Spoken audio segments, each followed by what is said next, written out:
Ini kalau mereka ini kan mengikuti Ibnu Taimiyah ya Ustaz. Oke. Ibnu Taimiyah ini lahirnya 661 Hijriah. Sementara Imam Hambali itu 160 Hijriah. Ada beda 500 tahun. Tapi mereka ini kok tiba-tiba bisa sok yang paling lebih tahu langsung ke Rasulullah. Kayak zaman dulu udah ada hard disk saja gitu. Dan dalam Islam itu hukum itu ada wajib, makruh, sunnah, mubah, satu lagi haram.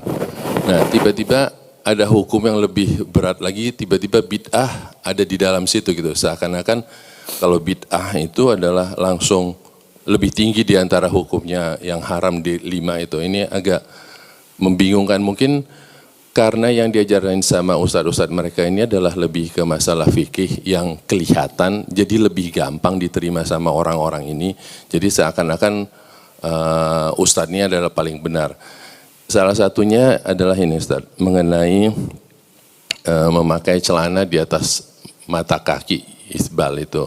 Sependek pengetahuan saya itu adalah bahwa hadisnya itu dia kalau memakai di bawah mata kaki, tapi kalau sombong, tapi kalau nggak sombong nggak apa-apa, nggak boleh juga kalau di atas mata kaki dia sombong karena merasa paling benar.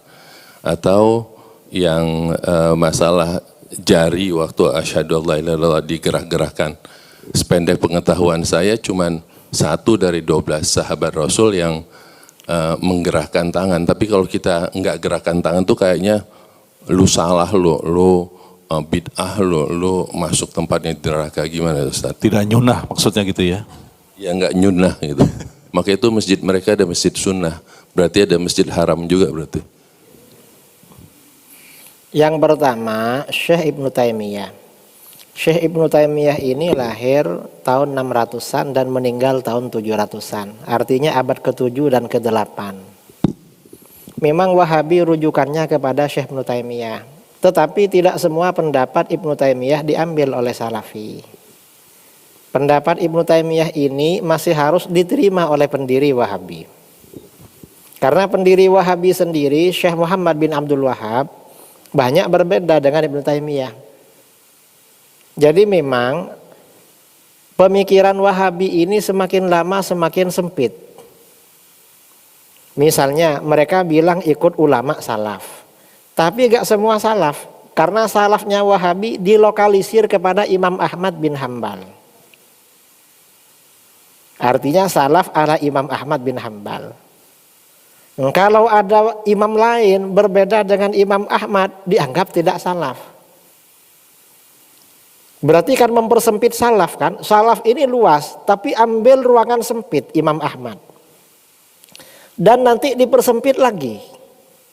Pendapat Imam Ahmad yang diambil itu yang dipilih oleh Ibnu Taimiyah atau yang diradikalisasi oleh Ibnu Taimiyah.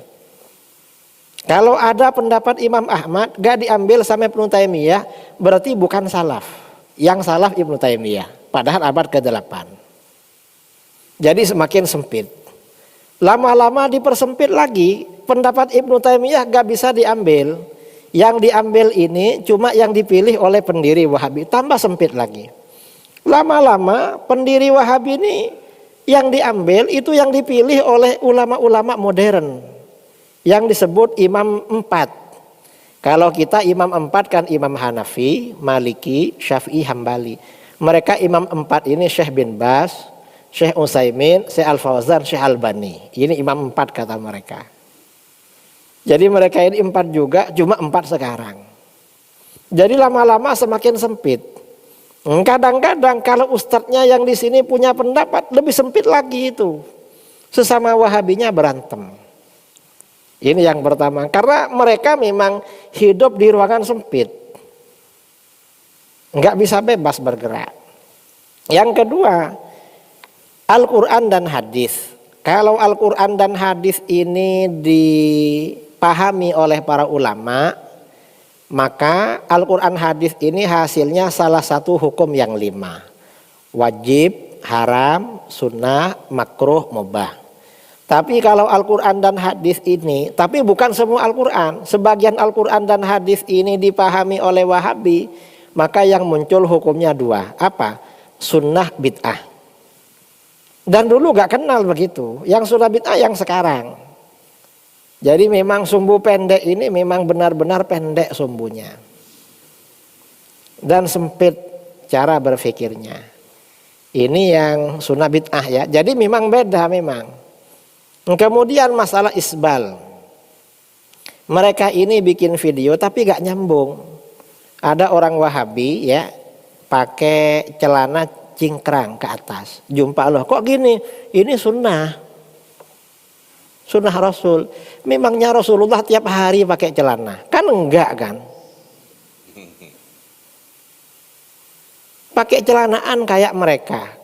Lalu pakai kaos atau pakai baju segini, gak pakai songkok, pakai serban, kan gak begitu. Lalu bilang apa namanya? Kata dia ini sunnah Rasul. Mengapa? Karena Rasulullah SAW bersabda, man jarra thawbahu khuyala dakhalan nar.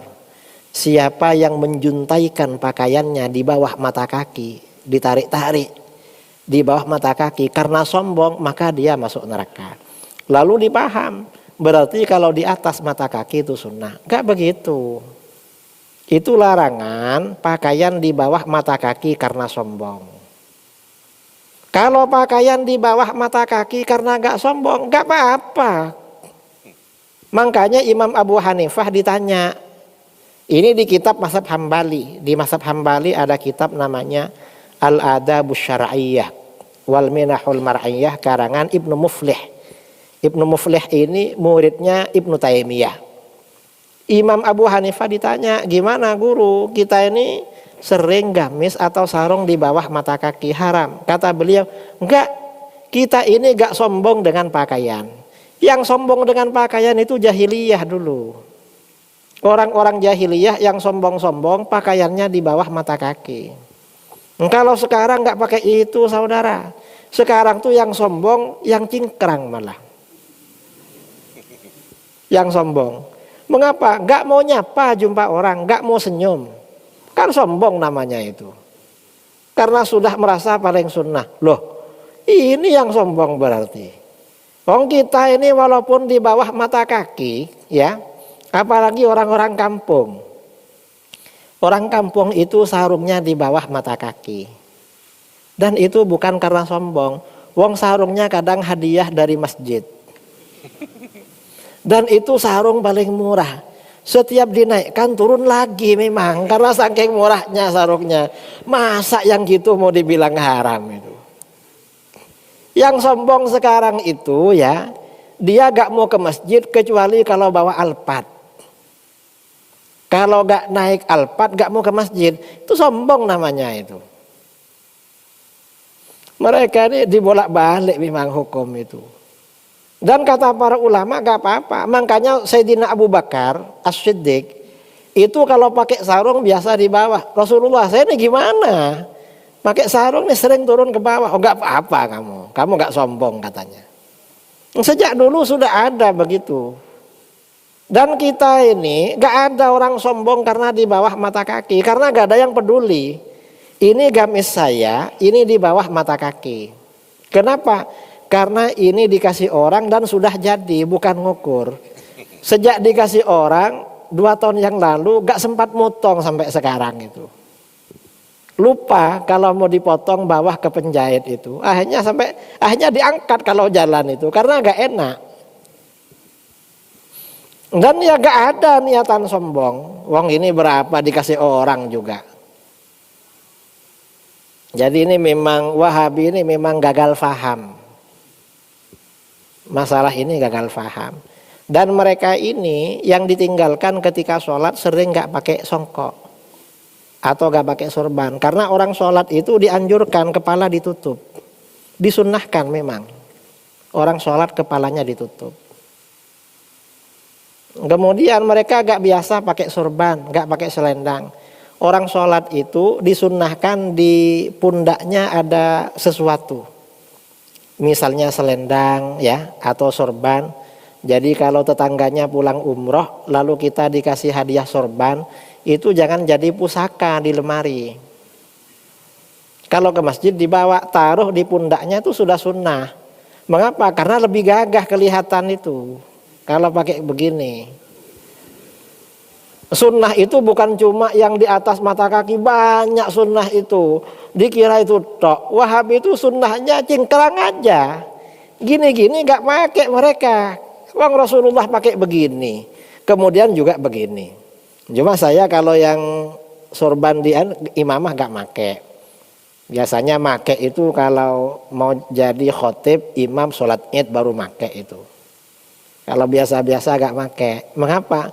Karena pulang ceramah kadang diajak ke warung sama orang. Lah ke warung pakai gini itu kan malu. Orang bukan mau ceramah.